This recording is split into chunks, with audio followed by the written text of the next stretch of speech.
Shalom, selamat pagi saudara yang kasih Tuhan. Pagi hari ini kita akan merenungkan satu bagian firman Tuhan dari Kisah Para Rasul pasal 2 ayat 1 hingga 6. Demikian bunyinya. Ketika tiba hari Pentakosta, semua orang percaya berkumpul di satu tempat. Tiba-tiba turunlah dari langit suatu bunyi seperti tiupan angin keras yang memenuhi seluruh rumah di mana mereka duduk. Dan tampaklah kepada mereka lidah-lidah seperti nyala api yang bertebaran dan hinggap pada mereka masing-masing. Maka penuhlah mereka dengan Roh Kudus, lalu mereka mulai berkata-kata dalam bahasa-bahasa lain, seperti yang diberikan oleh Roh itu kepada mereka untuk mengatakannya. Waktu itu di Yerusalem diam orang-orang Yahudi yang saleh dari segala bangsa di bawah kolong langit. Ketika turun bunyi itu berkerumunlah orang banyak. Mereka bingung karena mereka masing-masing mendengar rasul-rasul itu berkata-kata dalam bahasa mereka sendiri.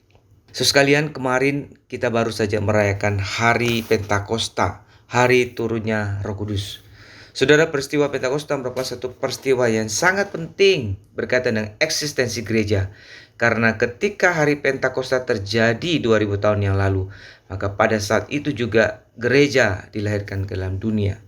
Nah, saudara, apakah makna Pentakosta bagi kita masing-masing sebagai orang percaya?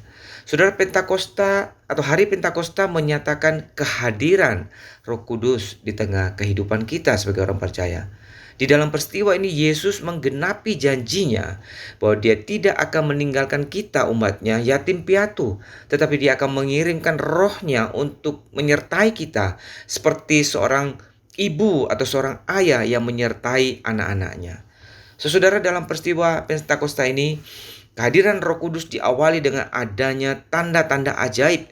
Para rasul berbicara dengan berbagai bahasa asing yang sebelumnya mereka tidak pahami, dan mereka bisa mengucapkannya secara ajaib sehingga orang-orang yang mendengarnya dari berbagai wilayah itu kemudian mendengar bahwa para rasul itu berbicara dengan bahasa mereka masing-masing yang sungguh membuat mereka takjub.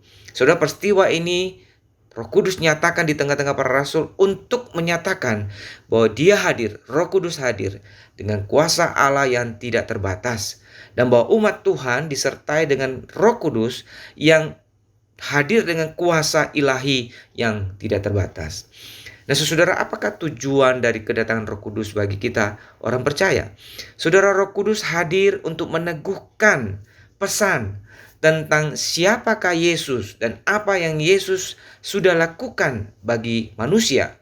Nah, itu tercatat ketika Petrus meresponi orang-orang yang kebingungan dengan apa yang terjadi. Petrus berdiri dan berkata, maka bangkitlah Petrus berdiri dengan ke-11 rasul itu di dalam Kisah Rasul pasal 2 ayat 14. Dan dengan suara nyaring ia berkata kepada mereka, hai kamu orang Yahudi dan kamu semua yang tinggal di Yerusalem, ketahuilah dan camkanlah perkataanku ini.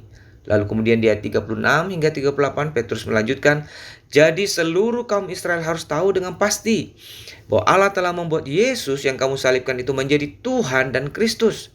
Ketika mereka mendengar hal itu, hati mereka sangat terharu. Lalu mereka bertanya kepada Petrus dan rasul-rasul yang lain, apakah yang harus kami perbuat, saudara-saudara? Jawab Petrus kepada mereka, bertobatlah dan hendaklah kamu masing-masing memberi dirimu dibaptis dalam nama Yesus Kristus untuk pengampunan dosamu, maka kamu akan menerima karunia Roh Kudus. Saudara, Petrus yang dipenuhi dengan kuasa Roh Kudus menegaskan bahwa Yesus sudah datang untuk menyediakan pengampunan dosa bagi manusia, bahwa dia adalah Tuhan dan penebus bagi umat manusia, dan dia juga datang untuk mengaruniakan Roh Kudus yang menyertai umatnya. Nah, saudara, kita melihat bahwa Roh Kudus hadir bukan saja untuk meneguhkan iman kita di tengah pergumulan hidup kita sehari-hari, tapi Roh Kudus juga hadir untuk memberi kita kuasa untuk menjadi saksi Kristus. Kita melihat bagaimana ketika Petrus berbicara, maka orang-orang yang mendengar itu meresponi dengan hati yang terharu.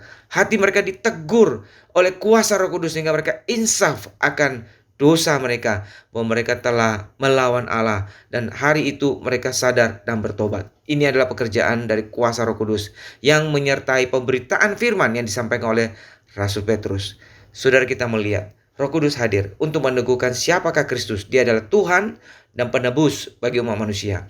Dan dia hadir untuk bukan saja meneguhkan pergumulan orang percaya, tapi juga memberi kuasa kepada kita untuk menjadi saksi-saksi Kristus, memberitakan tentang siapa Kristus kepada dunia ini.